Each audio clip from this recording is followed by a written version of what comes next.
This is the Mexican-American War by me, Ashton Erb.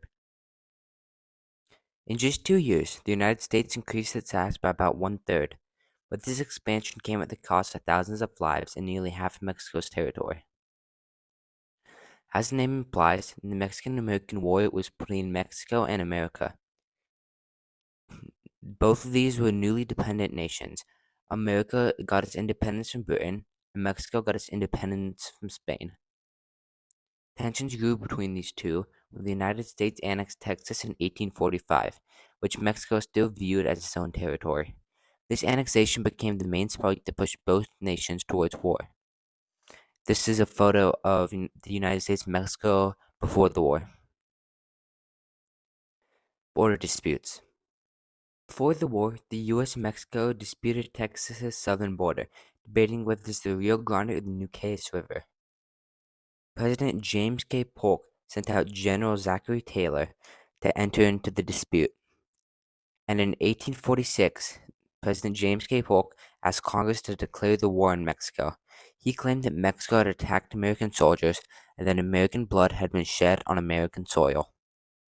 Using this justification, Congress approved the declaration of war. However, many Americans at the time questioned whether the conflict has been provoked by the United States. This is where the Rio Grande was, which was in support of America, and this is where the Nueces River was, where Mexico was saying that's where the boundary was for Texas. This is the declaration of war.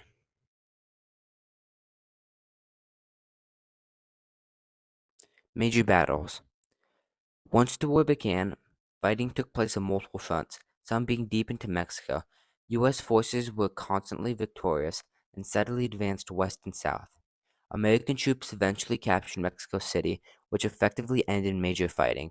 Despite these victories, more U.S. soldiers died from disease and infection rather than combat.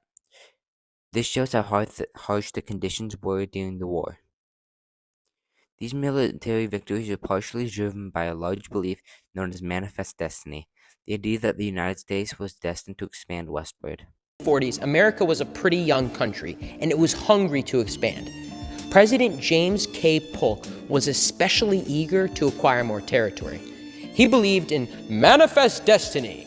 That's the idea the United States had a duty to expand westward across the North American continent. There was a lot of incentive for American settlers to go west. They could spread religion, strike it rich in business, or just get a fresh start. Needless to say, America's neighbor, Mexico, wasn't thrilled about the westward expansion craze. Both countries were already on thin ice. Mexico was bitter about losing Texas to the U.S. after it won its independence in 1836. President Polk wanted California and New Mexico, too, and he offered Mexico $30 million to purchase them. But they refused to sell. But hang on, conquering the West was America's manifest destiny, right? So Polk wouldn't take no for an answer. He picked a fight, sending troops to occupy a disputed area of the Texas and Mexico border. And when American troops and the Mexican cavalry clashed, Polk seized the opportunity to declare war on Mexico on May 13, 1846. Ultimately, Mexico was unprepared for war. Its internal politics were just a mess, and its cavalry couldn't measure up against the expertise of the U.S. military. After 2 years of fighting, Mexico was defeated, and in the Treaty of Guadalupe Hidalgo, it ceded a third of its territory to the U.S., areas that include modern-day Utah, California, Nevada, Arizona, and Texas.